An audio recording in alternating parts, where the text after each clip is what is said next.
We had a pretty productive weekend. Had a bunch of guys come up and we all hacked around with chainsaws for a while. And thoroughly enjoyed myself. Selfishly, of course. And Bob came up with a couple of presents. One of them which was a side cover. This is off a 572, but it retros back to the 365s and stuff like that. It's the same side cover. So I figured I was going to put it on this saw right here.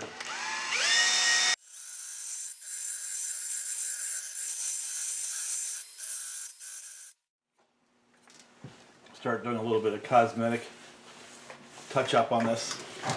And it is ugly, there's no doubt.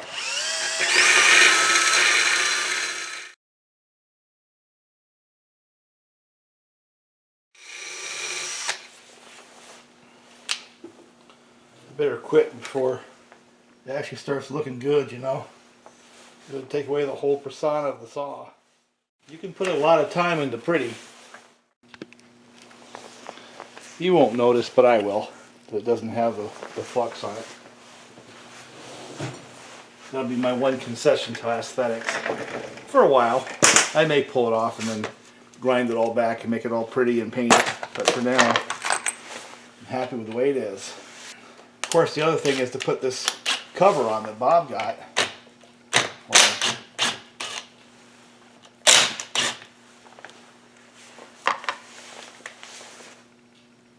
I don't know what I'd do without it. This is the handiest tool.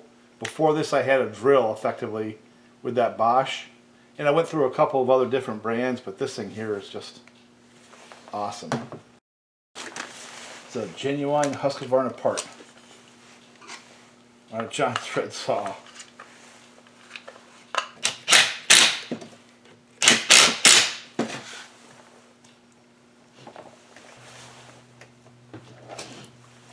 Look at that. Doesn't that look sharp? Even though it's got the wrong brand name on it. I got this goofy thing right here. And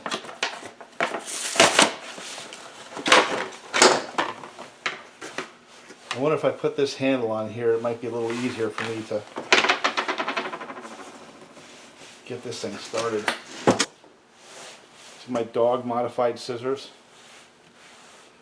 I can always put this right back, but my hand hurts sometimes when I'm operating this.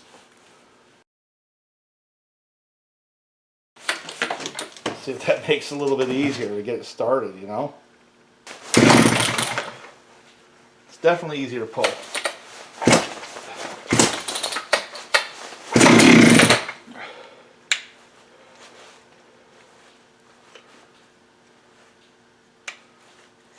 So I'd say it's a success.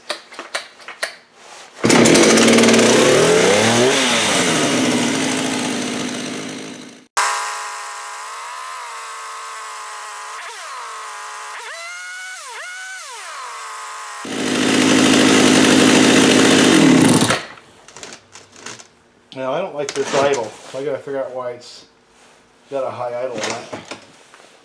Let's see where those screws end up being.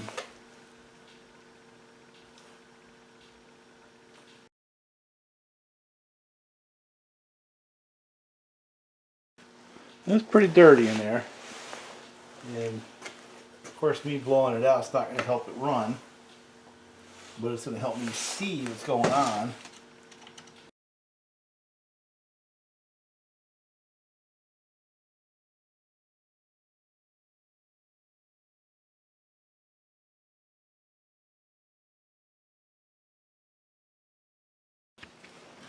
Well, let's see if just changing the diaphragm help to turn it on.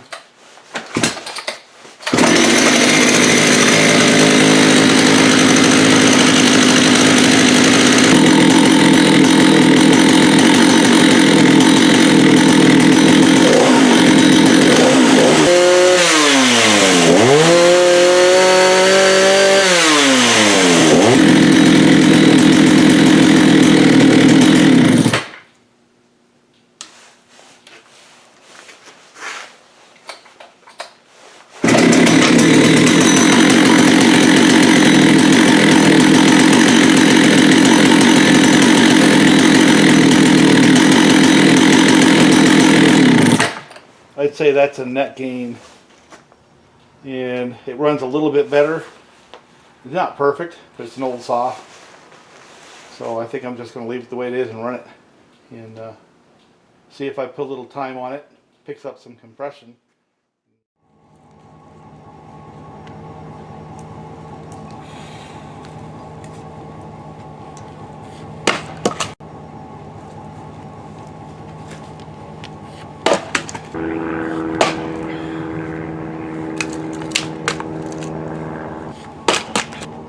But one of the things I want to do is take that stump and cut it down so that I can use it to split off of. I got my old Jonsered knife in here now with one of those big D-shaped handles, pull start deals, because it's a beast. And I'm getting old. I need an easier way of starting these things that I want to run, but there's going to come a time when I just can't do it. So this one right here, see this one. Happy Thanksgiving to everybody here, and I'm hoping everybody's enjoying it with their family. It's a beautiful day to be able to get together. I know times are tough, but all I can do is hope you all are enjoying the day. A couple of things crossed my mind over this last couple of weeks, and as I sort of move in my hobby, I'm sure everybody kind of grows and changes as they go along, and you see me go back to my old metal saws. Well, you know, it comes and goes. Right now I'm in a Jonsered metal saw phase and moving the yellow saws along to someone else. But the point I want to get across is when you go back to the vintage saws, like this one right here,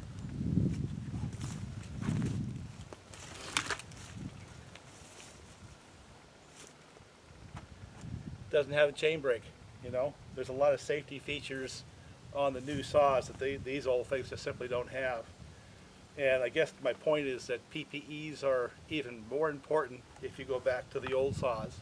The reason I say that is a bunch of guys will do that because it's a cheap saw. I mean, I can make the argument that finding one of these for 150 bucks and getting it running is a pro level saw that's going to outperform a plastic saw for the same $150 new. We did that once before. It was fun, but it's true. But along with that, finding the old saws means you have to be extra careful, and you definitely have to have good PPEs, chaps, helmet, gloves, etc.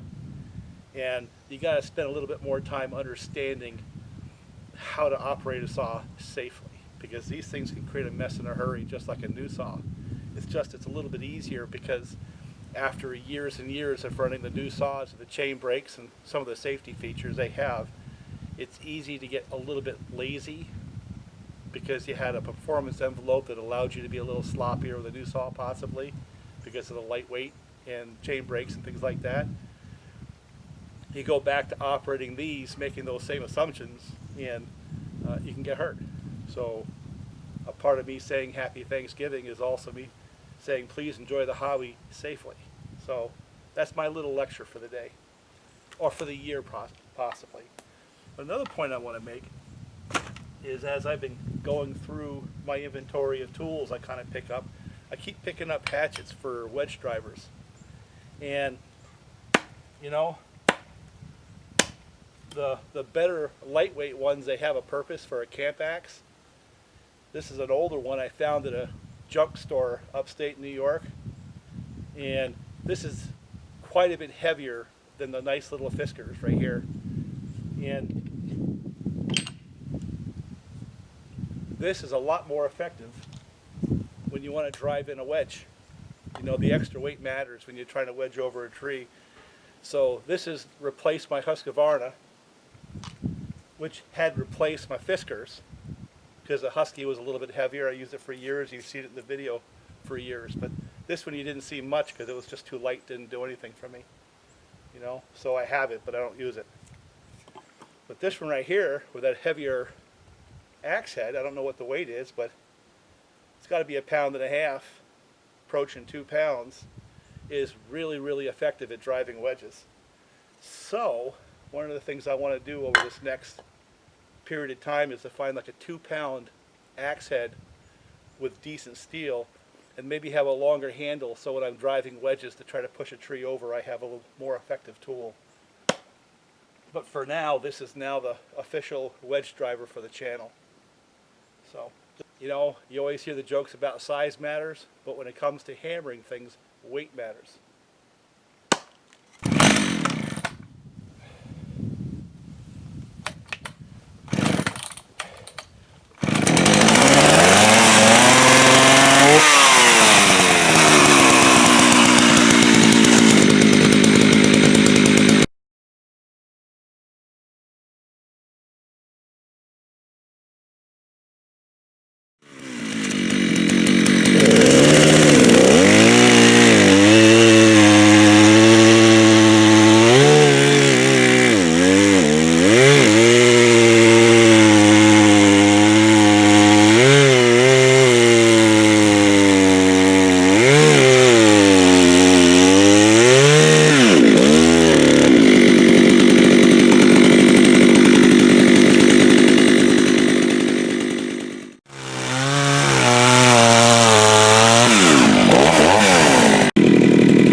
But flushed a few deer.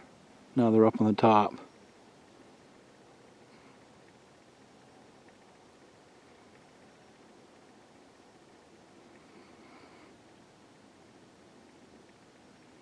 See him? I'd never take a skyline shot like that, but I could put that one down right there if I wanted to. A couple of unusual shop operations, I think. One is peeling a bearing off a crank.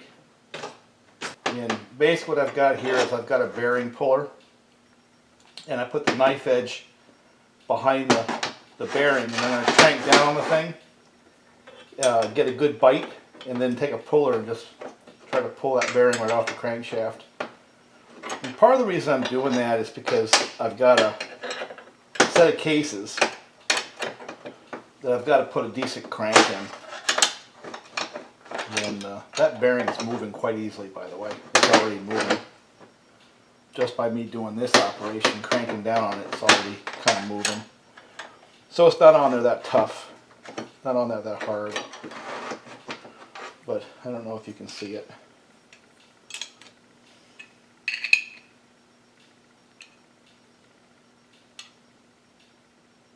It's right in there behind that.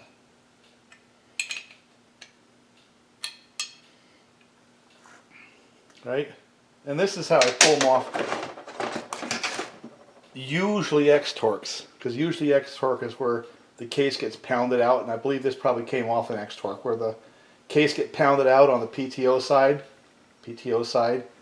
and then when you pull the saw apart, the bearing is still on the crank because the case bearing pocket has been beat to the point where it can no longer hold the bearing with any resistance, you know. So that's the backdrop, I guess. And then again, this is a Harbor Freight tool, and while not the best quality in the world, it's good enough to do this kind of operation. So while we're doing this, what else we got going on? I set this to 300 degrees. Got a couple of case halves in there virtually brand new. And what I want to do is get rid of those nylon cage bearings, put my money where my mouth is, and put a couple of steel cage bearings in their place. So when these things get up to 300 degrees, I'll pop them out of there and just drop the bearings out and put new ones right in. What happens is, the magnesium expands faster than the steel. You get up to around 300 degrees, the magnesium has grown to the point where the bearing is not really held tightly, so it'll come out. Harbor Freight tool. Man, they're not very expensive, but this is the kind of stuff that you really want to have in your shop, because it's situations like this that just sometimes can bring a project to a complete stop. You know, in this case it doesn't really matter,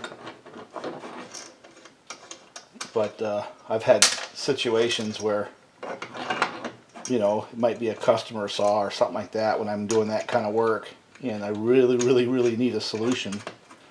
And sometimes tools like this are the solution.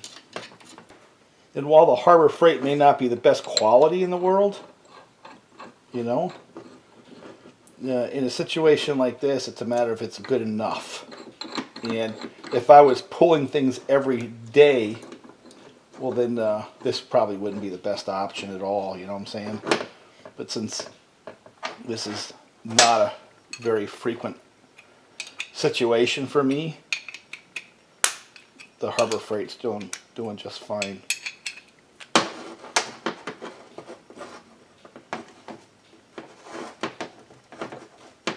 And here it comes. Bearing comes right off. There you go.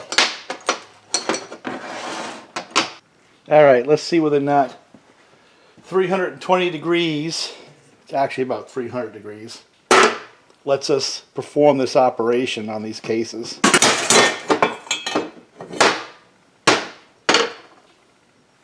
Yep, that's one out. I'm going to set it back in there. I'm going to bring it up to 350. See if they I want them to drop out. I don't want them to have to be driven out at all. Here's a locating pin that came out. So let's take a look and see what we got for temperatures. So that's not 300 degrees, even though the dial says it is. We're still at 296, 97. I found you almost have to get to 300 degrees in order for that bearing to drop out. So I'm going to let this go for a little bit. Alright, the light's out, so let's see what the temperature is now on those pieces. That is 369 degrees, so that should drop right out. And so let me take this one first. Now that's a little more than I need.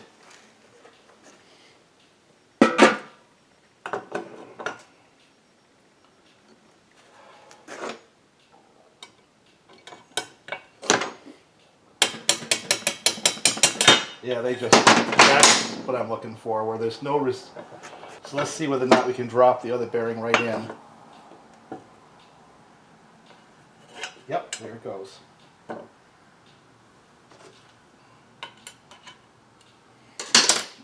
Now, if that was a nylon cage bearing, I would go about trying to cool that thing down in a hurry. But since it's a steel cage bearing, I'm not quite as temperamental about that. So let's see if we can get the other one out now. Here we go. The case is so thin on the back side of that it's very easy to damage the case.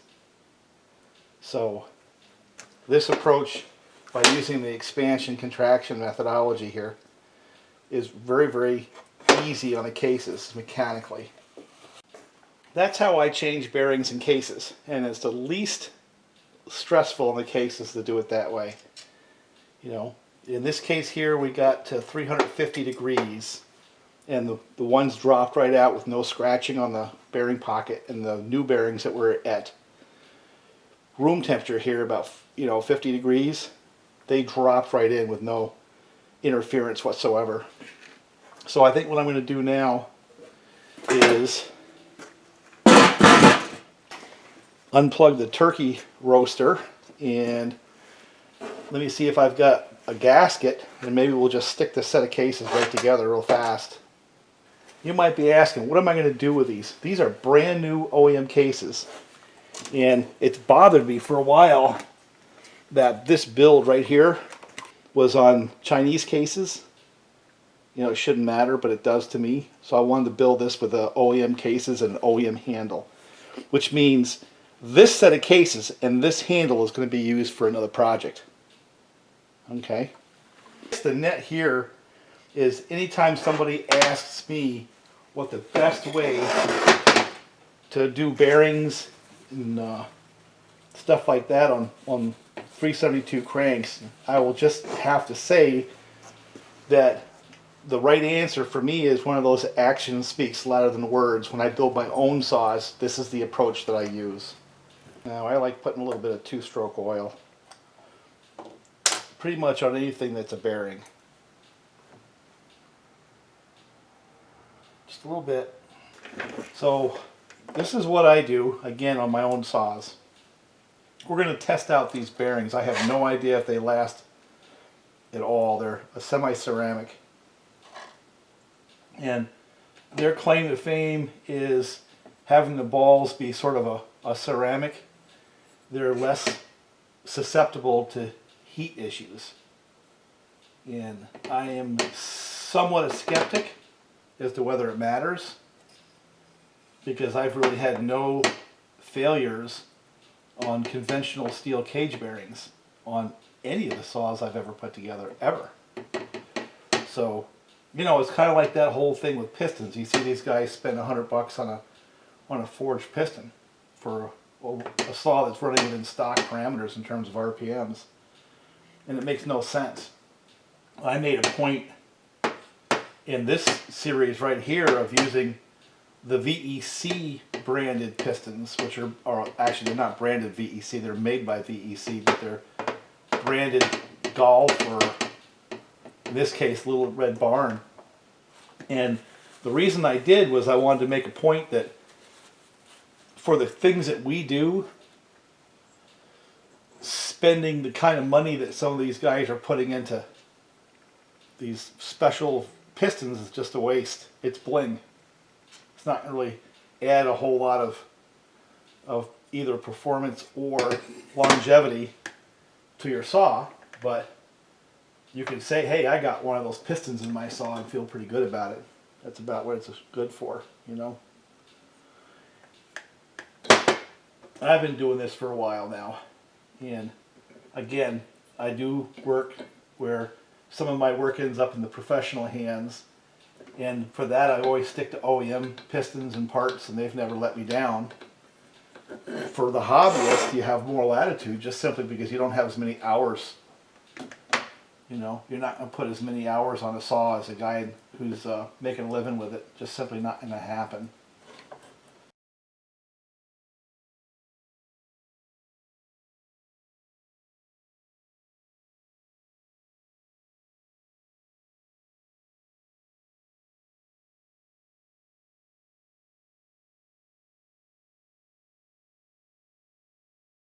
So let me thread this onto the crank until it bottoms out.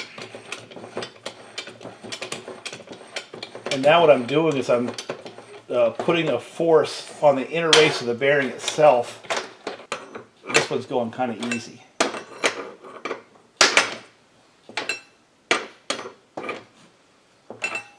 I've done this a whole bunch of times on video, and the funny thing is that I've done it so many times, but oftentimes I just show it in high-speed motion, assuming that everybody knows exactly what and why I'm doing. And I started getting some questions about, well, geez, how do you center the crank?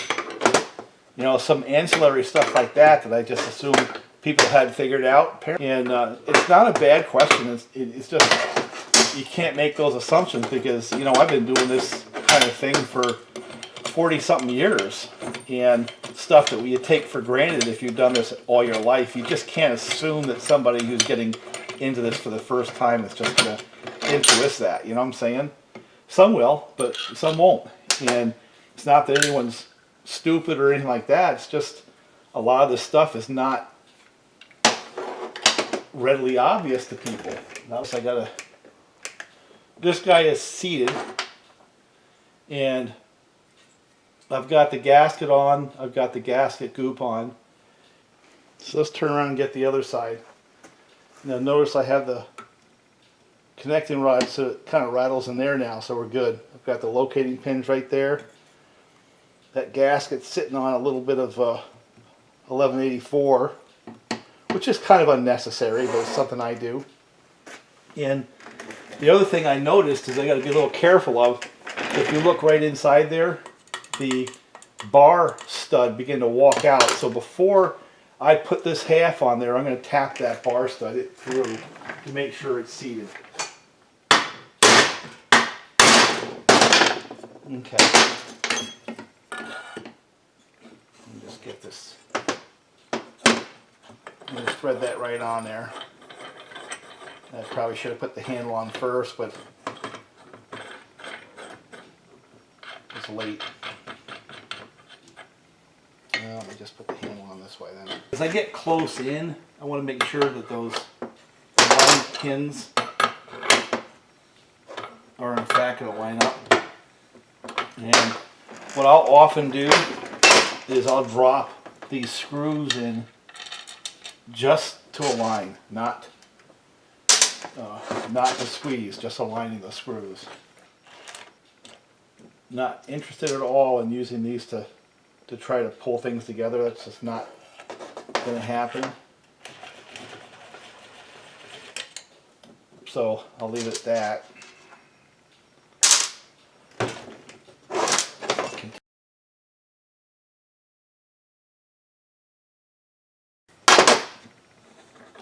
Take this apart.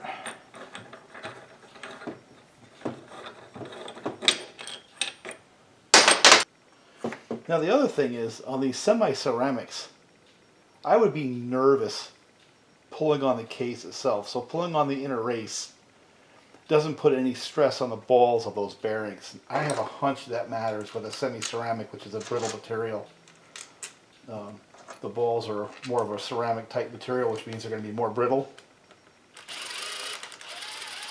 So some of the protocol that I could get away with a steel bearing, I'm not sure I can with the ceramic.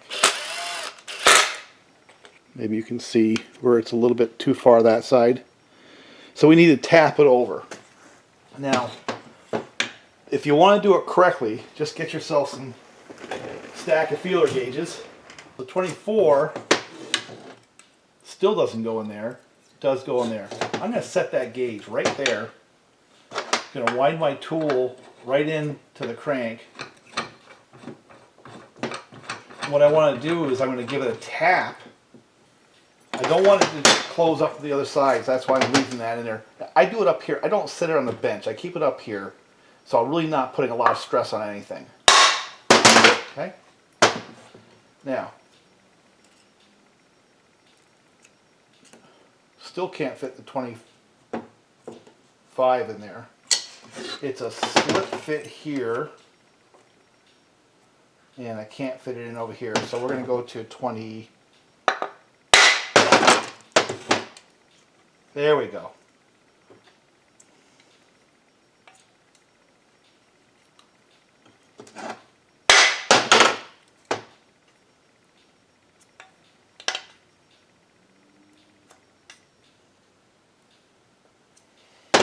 I need to find 20 thousandths.